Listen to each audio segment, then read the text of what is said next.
네이버에서 AP투자연구소를 검색하시고 홈페이지로 들어오세요. 김영재 소장이 매일매일 실시간으로 추천 종목과 시황 분석을 진행하며 장 마감 후 결산 내역도 투명하게 공개하고 있습니다. 주식이 어렵고 종목 찾기가 힘든 분들을 위해 무료로 진행하고 있습니다.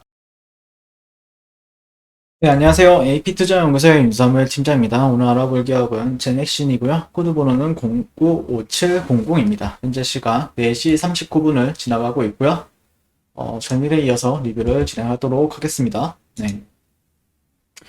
제넥신, 요즘 오늘 테마 같은 경우에는 거의 한 점심 전부터 오늘 거의 메인 테마 같은 경우에는 아침 일찍 말고요. 아침 일찍은 유승민 테마주, 유승민 씨 테마주들이었고, 그다음에 뭐 메타버스 테마도 있었고, 그다음에 뭐 mRNA 관련 테마도 있었고, 뭐 다양했죠. 근데 아마 한 점심시간 전부터는 그런 델타 변이 바이러스 테마가 상당히 좀 시장에서 주목을 받았던 것 같고요. 그럼에 따라서 제넥신도 이제 상승 마감을 하긴 했는데, 아직까지는 뭐 특별히 2% 가지고는 사실 뭐 얘기하기는 좀 민망하죠. 네. 적어도 한 10% 이상은 상승이 나와줘야 조금 뭔가 의미 있는 흐름이다라고 얘기를 할 수 있을 것 같고,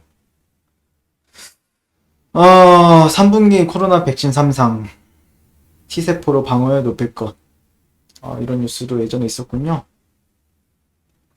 이제 그 영국발 변이 바이러스가 알파 변이 바이러스라고 합니다. 그리고 인도가 이제 델타, 세타? 세타는 그럼 어디서 또 나올라나요, 또? 뭔가 좀 이름을 좀 이런 식으로 짓는 것 같은데요. 네. 제넥신 주가 반등, 노탄이 관심도 없네. 네. 저는 관심 있게 뭐 얘가 횡보를 하든지 올라가든지 내려가든지 항상 관심 있게 지켜보고 있고요. 그다음에 근데 이제 조회수는 많이 떨어져 있죠. 네.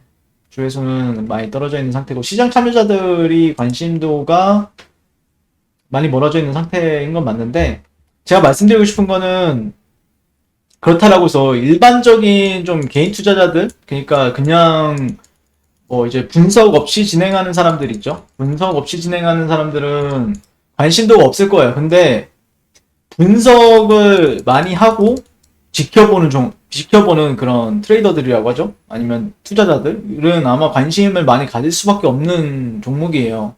제가 이거는 좀 그럴 수밖에 없다라고 생각을 해요. 네. 왜냐면은 어제도 설명을 드렸지만 가격적인 메리트가 가장 우선시 되거든요.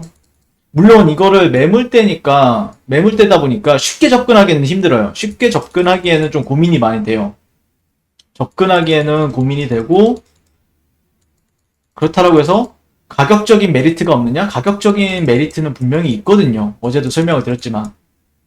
그래서 고민이 될 수밖에 없는 위치예요. 제가 바라보는 관점에서는요. 네. 제넥신 같은 경우에요. 그리고 거기다 이제 변이 바이러스. 근데 제가 볼 때는 이 변이 바이러스 테마가 또 얼마나 갈까, 이건 좀 고민이 되네요. 네. 이게 얼마나 유효한 큰 테마인가? 라고 봤을 때, 실제 가장 좋은 거는 결국에는 신선해야 된다라고 얘기를 많이 하거든요.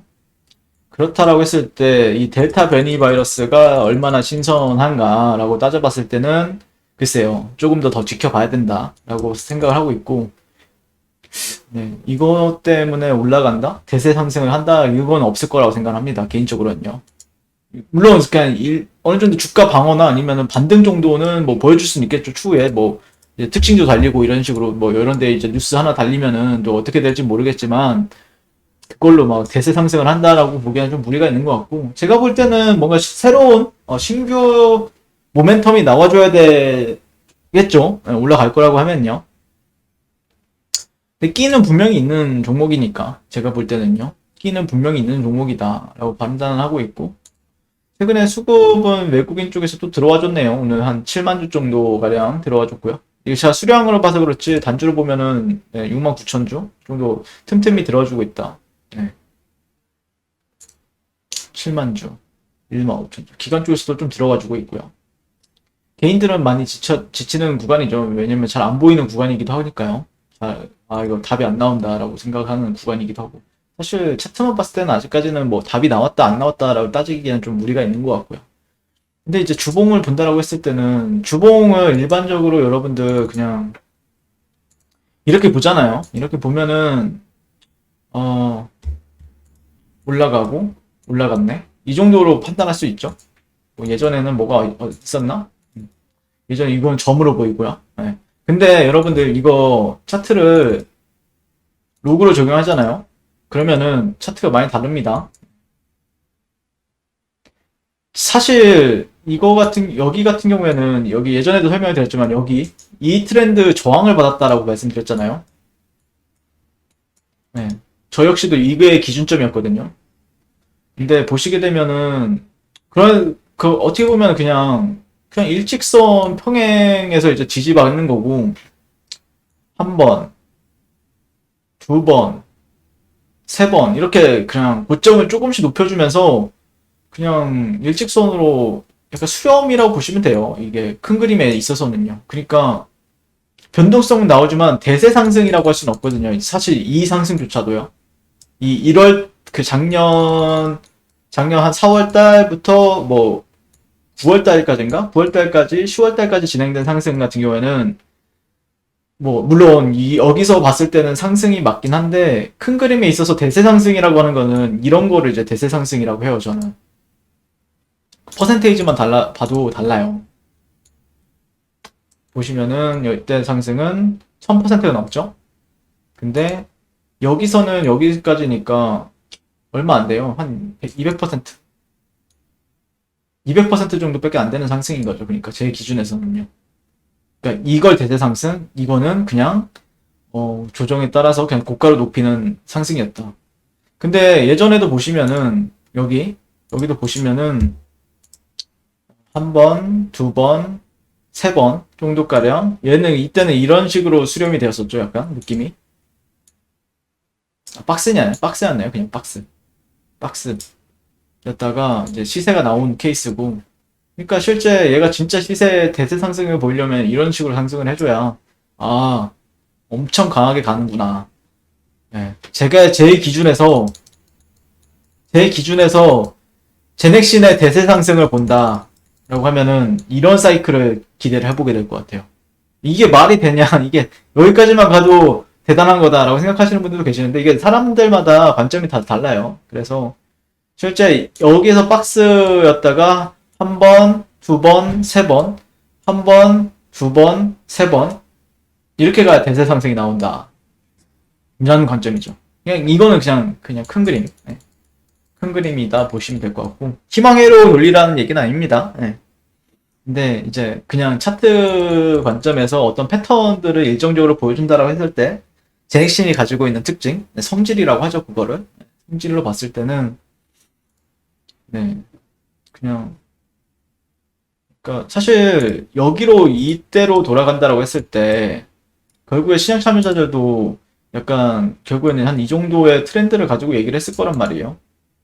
근데 이때로 간다라고 했을 때 이 자리는 정말 높은 자리죠. 와 이제 여기서 이제 높은 자리 아니야? 이거 어떻게 진입하지? 하는데 그때부터가 진짜 상승이었던 것처럼 얘도 이제 진짜 간다라고 했을 때는 뭔가 조금 흐름을 깨는 정말 강한 흐름을 보여주려면은 그렇게 보여줘야 되지 않을까 라고 생각을 하고 있어요. 분명 그런 끼는 있는 종목이고요. 이때 거래량이 많이 터지긴 했죠. 거래량이 없다가 이때 많이 터지긴 했죠. 이때 작년 8월달 8월달이 그립네요. 제넥신 이때 진짜 사람들 많이 사고 팔고 했던 것 같은데 정말 많이 조용해졌죠. 근데 개인적으로는 글쎄요. 그냥 뭐라 해야 될까요? 내가 막 전업 트레이더나 아니면 데이 트레이더가 아니라고 하면은 어느 정도 조금씩 매집해 볼 만한 구간은 또 맞는 것 같고 분명 여기서는 물리는 것보다는 조금 더 여기가 저점이다라고 판단하기에는 조금 무리가 있는 것 같고요. 아직까지 저한테는요. 근데 뭐 단기적인 반등은 나와줄 수 있죠. 네.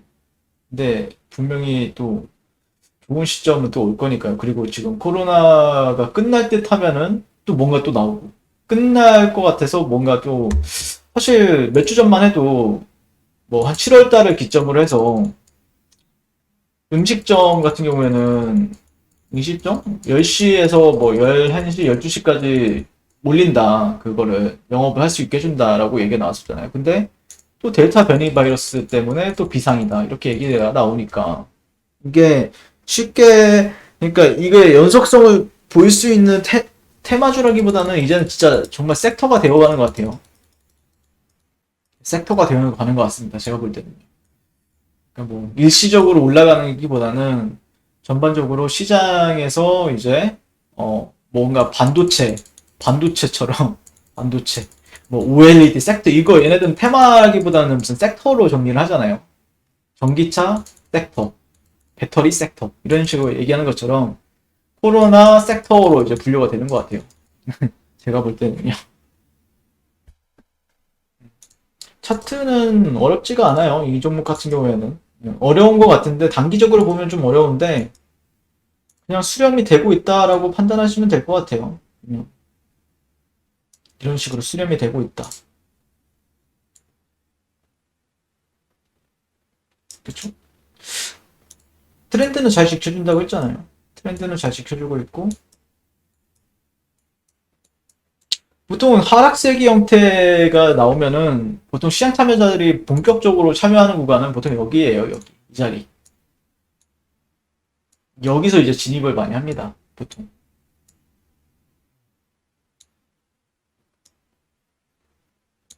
아니면은 여기를 이제 지지받는 걸 보고 이런 자리들 눌림목을 활용을 많이 하죠.